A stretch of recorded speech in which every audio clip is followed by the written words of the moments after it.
Le tanneur soit vit dans la tannerie, comme la tannerie Grandval. La tannerie Grandval, on a donc 4 étages. 4 étages, dernier étage, le séchoir. L'étage suivant, le deuxième étage, c'était l'habitation du tanneur.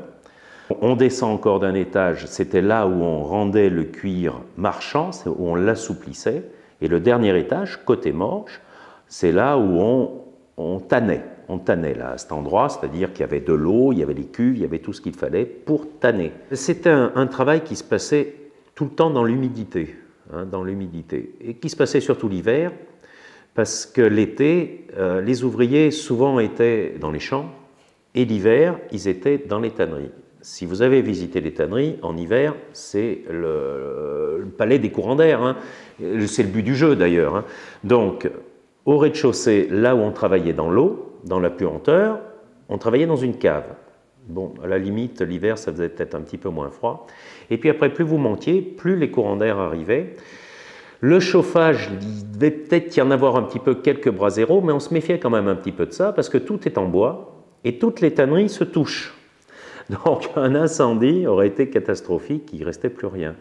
Il y en a eu un d'ailleurs, juste après-guerre, qui a dévasté tout le quartier côté tannerie Grandval.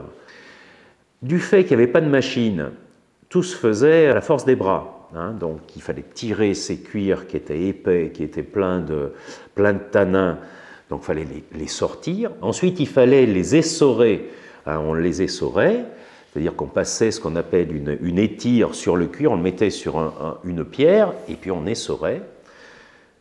Ensuite on montait ça au dernier étage et on le laissait sécher. Mais une fois que c'était sec, le cuir était raide. Donc il fallait le rendre marchand, il fallait l'assouplir. Et alors là, pour l'assouplir, bon, on le torturait, mais ça torturait le bonhomme aussi, parce que le mouvement, c'était une lame qui était à une hauteur de 50-60 cm, sur laquelle on passait le cuir comme ça.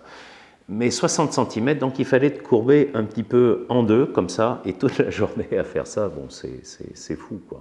Les femmes étaient plutôt dans la négociation avec les bouchers, par exemple, pour acheter les cuirs. Et ça s'est arrêté à peu près en 1920.